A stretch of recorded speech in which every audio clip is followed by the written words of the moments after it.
All right, welcome to our next Awesomeness of New video with Ushmana. So today we thought we'd talk about that thing called enlightenment, which as we were having a conversation, both of us are kind of like, yeah, it's not really a term we kind of resonate with, although it's just a term, and it could mean many things to many people. But to me, it's a more natural state to exist in our knowing, connected to infinite intelligence, being able to know anything you want to know. But, you know, and raising our frequency, being in a higher vibrational frequency and being able to manage that, be the power of the universe walking around. Like, I suppose people could say that's enlightenment. If that's enlightenment, you and I are good, you know, like, but I don't know why that word just doesn't quite do it for me. How about you? Yeah, well, yeah, when you said about enlightenment as the topic of the call, I like literally it threw me because I'm like, what is that? Like I can't even find it in my frame of reference, and it's almost like, I mean, and I guess maybe that's what they're talking about as well. But you know, the first thing I get is, what if you are already all of that? What if you've just been taught some weird things about how the world works, and then you're trying to fit into this weirdness of what the world you think is like, and the idea that you need to be normal and fit in, and so you're kind of giving your power away to everything outside of you, but none of that is real or true, and who you are quite naturally is enlightened, if that's a word. But you know, who you are is pure source energy. You are a creator. You are the ultimate supreme being, or whatever you want to, however you want to describe it. Yeah, I think that when a lot of people think of enlightenment, they think of like masters and gurus and people who spout wisdoms, and you know, they've achieved a level of consciousness and vibrational frequency in which they just know stuff. Yeah. And I think I agree with you. It's natural. I don't think it's like exceptional. I think it's so easy. It's so simple. It's so available to us. Naturally, we are trained out of it. That's how it feels to me. But also, when I look at a lot of those kind of beings who would be considered enlightened, and they create a body of work that's teaching, and I look at the bodies of work and I look at it in today's framework of newness, and I kind of go, hey guys, that's a possible truth, but you know, I think it varies, and you could look at it this way and this way and this way and this way, and so it doesn't quite, what we assign enlightenment to isn't necessarily the optimum today enlightenment.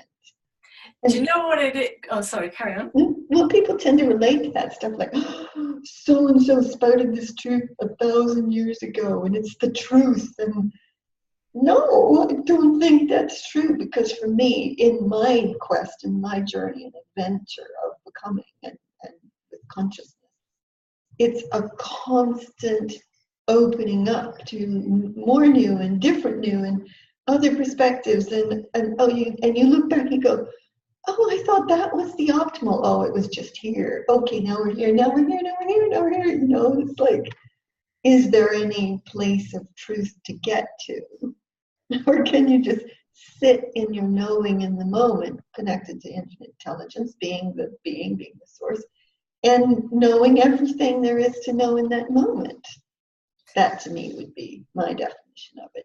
Yeah, well, because it's interesting, and of course my brain went 3 million different places as you were talking, but for me the definition of it is, or my version of reality is, we are here as source energy evolving itself, so it is forever new in every moment, and we've got the power of that. We're the ones creating what is that next new. So to then look to a master of yesteryear is insane, in the same way as a lot of people, like I see a lot of posts where they're looking to the Palladians, or the, you know, extraterrestrials, or they're channeling something about what's going to happen, or what the you know, what's happening in this year and what's happening in that year. In 2012 everything was supposed to be entirely different, and it's like, if you don't do it, it ain't gonna happen. There's no point you keep looking to all these stars and these beings and all of that. It's like, and as long as you keep putting it as something that you're trying to achieve, you can never be it. And the truth is so much more powerful than any of that, because the truth is, you are it, you're making it, you're the light that's creating the next new light. So imagine walking as that rather than looking to become something that you think you're not. Yeah, brilliantly said. I really like that, because when you were talking about the kind of the masters of yesteryear, I think that I would wish for every person to have the capacity to just sit in the now and know new stuff. You know, to be able to discern for themselves what feels really brilliant in the moment as a way to source, to create, to innovate, to go forward from. Because I often find, just like you say, if we buy into a body of work from the past, or we, you know, hang on to how so-and-so said to do it a couple hundred years ago or 1,000 years ago, then you're not really in the power of this present moment, being all you can be, striving for what the newest new is. You may actually be locking it down into something that's no longer necessarily relevant. Although I will say too, there are some things that some beings speak throughout time that are breathtakingly amazing. And when you can see one of those, and they do sparkle through every once in a while through all that stuff, you go, whoa, that's like a universal truth almost. Like, but you know, with those pieces of writing, they evolve with us. So what I'm talking about is the fact that it meant one thing when they wrote it, and now the energetics have shifted completely. You'll read exactly the same piece of prose, and it means something entirely different because you've got insight into something entirely different from where we are today and now. That is true. But I also find those particular gems that I see, they're not prescriptive. No. They're not saying, do this, live this way, do follow this discipline, you know, etc., etc. No. Instead, in fact, that reminds me of somebody saying to me a while ago about how you get to enlightenment. They said was discipline and devotion, and I think it was 3Ds or something. And I said, oh, let me just shift all that. You can get to what you call enlightenment just through downloads. Okay, universe, bring it on. I'll have another download. I'll have another upgrade. I'll have another, you know, newness come into me and reshape myself, reshape my abilities and my mastery and my power, etc., etc. So to me, the pathway to it is downloads, which is nice and easy and gracious, and everybody can do it. So there you go. Yeah, I don't think I can do downloads anymore now. You say, even though you said that anyone can do it, I was like, where would I go for a download? Because for me, it feels like it all sources from my core now. So it's kind of a flip of it, and also it's really interesting with other people's bodies of work. When I'm not doing the work, then I can read those and I can feel uplifted by them. But when I'm in the power of the work and in my power as source, I can't read anybody else's anything because it's coming through me in such a pure way, and anything else just doesn't match up almost. Yeah. It doesn't come. Yeah.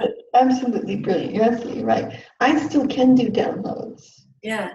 I think when I do them, I know it's me doing them.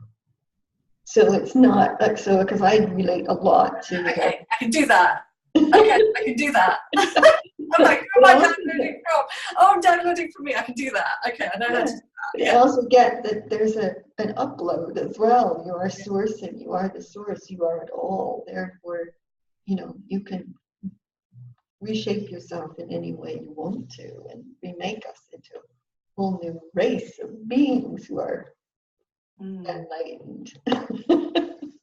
I don't know that word. That's such a weird word. We'll have to come up with what we think the word is now. Yeah.